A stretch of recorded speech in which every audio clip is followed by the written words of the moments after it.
শুভ জন্মদিন।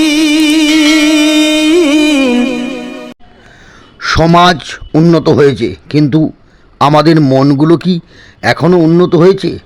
এখনও আমরা শবর, কোঁড়া, মুন্ডা, আদিবাসী, সাঁওতাল, যাযাবর, শিকারি, বেদ মানুষ দেখলে নাক সিটকায়।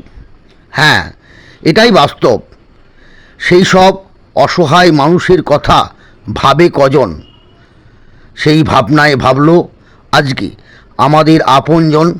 আপনারা জানেন, ভরা নগদীবন্তের কর্ণধার সত্যজিৎ রায়। তার পুত্র অদৃশ রায়ের ছিল আজ শুভ জন্মদিন।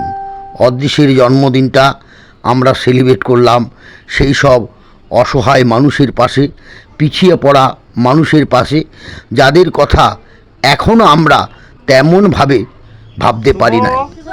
বাঁকুড়া জেলার হিড়বাঁধ ব্লকের আশবেড়িয়ার শবর মানুষের মাঝে অদৃশের জন্মদিন পালিত হলো। ওরা আনন্দ খেলো 27 জন, মাংস, আলু ঝোল, ভাত, শাক আর টমেটোর চাটনি। যে পরিমাণ ভাত বেড়ে রইল তা রাত্রে আবারও হয়ে যাবে আলু চোখা দিয়ে। হ্যাঁ, ওদের কাছে দুমুঠো ভাতই অধরা। সেই সব মানুষের পাশে অদৃশের জন্মদিন।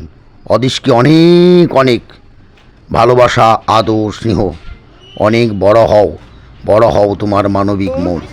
তোমার মতো মনের মানবতা ছড়িয়ে পড়ুক সারা বিশ্বে। আমরা আছি সবার সাথে, আমাদের সাথে আছে সবাই।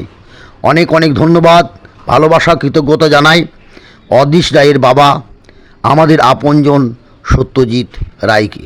ভালো থাকবে ভাই সত্যজিৎ, এইভাবেই আমাদের পাশে থেকো। জন্মদিন কেবল তো একটা উপলক্ষ। শুভ জন্মদিন অদৃশ, তুমি খুব ভালো থেকো। করুণাময় সৃষ্টিকর্তা সকলের মঙ্গল করুন। বিষ্ণুপুর আমরা করব জয়। প্রতিদিন অসহায় মানুষের পাশে, অসহায় মানুষের সাথে থাকার আকুতি অঙ্গীকার। ধন্যবাদ, কৃতজ্ঞতা। আমাদের পেজ আপনারা ফলো করুন, সাথে থাকুন, পাশে থাকুন। जन्मदिनमिदं वै प्रियस्ते शन्तनोतु